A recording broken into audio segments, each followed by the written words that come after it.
Quer desenvolver os talentos da sua equipe e potencializar os resultados da sua empresa? Conte com a expertise do atendimento corporativo do Senac São Paulo, que já capacitou mais de 1 milhão de pessoas e profissionais de instituições públicas, privadas e terceiro setor.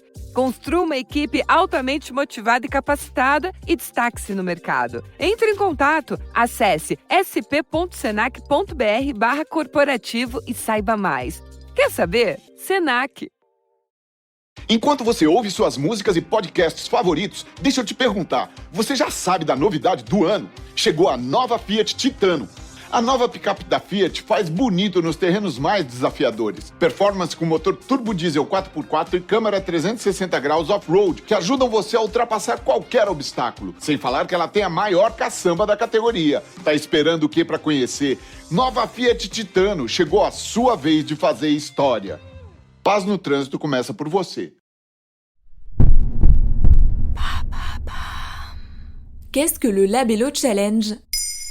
Merci d'avoir posé la question. Depuis le début du mois de mai 2022, les autorités françaises alertent les parents sur un phénomène qui se répand sur TikTok, le réseau social préféré des adolescents. Lancé il y a à peu près 1 an aux États-Unis, le Labello Challenge, du nom de la célèbre marque de stick pour les lèvres, est accusé d'inciter certains à se suicider.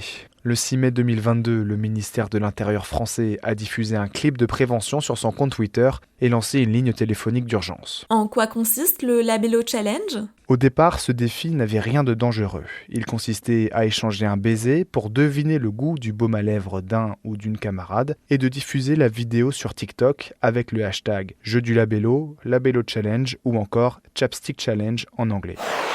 Mais de nouvelles variantes se sont imposées selon un article de BFM TV publié le 11 mai 2022. Une première vise à se mutiler si l'on ne reconnaît pas le goût du labello, puis à appliquer du stick à lèvres sur la plaie. Une autre consiste à en couper un morceau dès que l'on ne se sent pas bien moralement. Une fois le tube terminé, les adolescents sont appelés à se mutiler, voire à se suicider.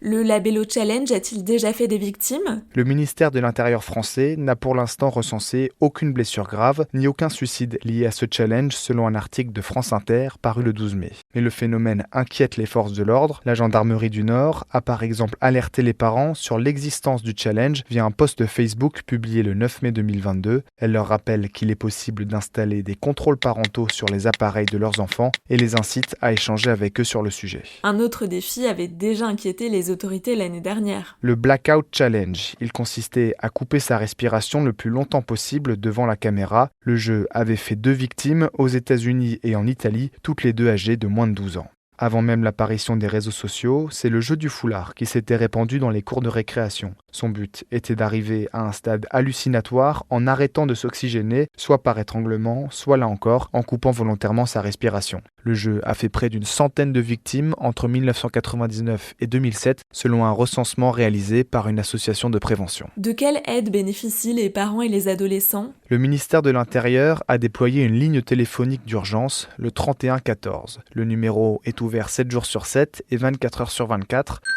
Depuis ces différentes alertes, les messages de prévention de la part d'utilisateurs se multiplient également sur le réseau social TikTok, si bien qu'aujourd'hui, ce sont eux qui s'affichent en premier quand on recherche le hashtag Labello Challenge. Voilà ce qu'est le Labello Challenge. Maintenant, vous savez, un podcast écrit et réalisé par Jules Hauss. Ce podcast est disponible sur toutes les plateformes audio et pour l'écouter sans publicité, rendez-vous sur la chaîne Bababam Plus d'Apple Podcast.